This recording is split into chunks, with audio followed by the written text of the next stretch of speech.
Tabi nga dyan!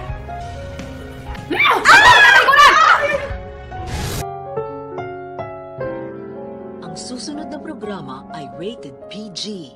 Ito ay nangangailangan ng patnubay at gabay ng magulang para sa mga batang manonood.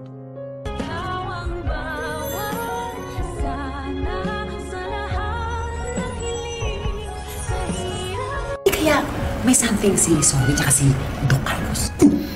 May bagong karakter na naman nga tayong aabangan dito sa bagong Abot Kamay na Pangarap Kulungan Edition. Dahil sa tuluyan ngang pagpasok sa kulungan nitong si Moira kasama ang kanyang mga inmates, ay kaliwat kanan na ngang pagpapahirap ang ginagawa ng kanyang mga kasamahan sa kanya. At kung inaakala ni Moira na wala nang mas lalala pa sa ginagawa sa kanyang pagpapahirap ni babaeng baseball bat, ay nagkakamali siya dahil hindi niya pa nga nakikilala ang tunay na Mayora sa loob ng selda na tunay na magpapahirap sa kanya. At ito nga si Madam Lotus. Nagagampanan naman ng isang magaling at veteranang aktres na walang iba kundi si Miss Jackie Lu Blanco. At ang una nga nilang pagkikita ay sa loob ng kantin, kung saan hahawakan ni Madam Lotus itong si Moira sa liig at babatiin niya ng hello. Pero dahil nga daw gutom itong si Moira ay bigla niyang susungitan si Madam Lotus at patatabihin. At dito na mapapalitan ng pagsimangot ang nakangiting si Madam Lotus. At sa sobrang nga niyang pagkaasar ay dadampot siya ng tinidor sa lagayan at itatarak niya sa liig at sa likod nitong si Moira. Kaya naman sobrang masasaktan ng impakta. Sa kabilang banda,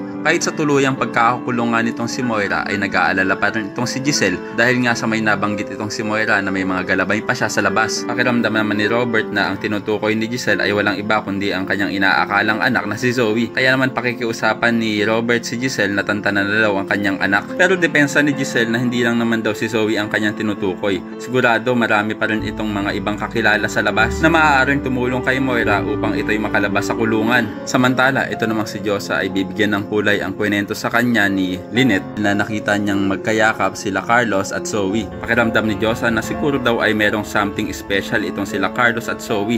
Pero sasawayin naman siya ni Lola Susan at sasabihin ito na pwedeng mag-ama. Kaya naman ko isa ka rin sa mga natutuwa dahil sa nakikita na natin na lubusang paghihirap nitong si Moira sa loob ng kulungan ay pakilike ang video na ito and don't forget to subscribe. Thanks for watching and see you next time. Bye-bye.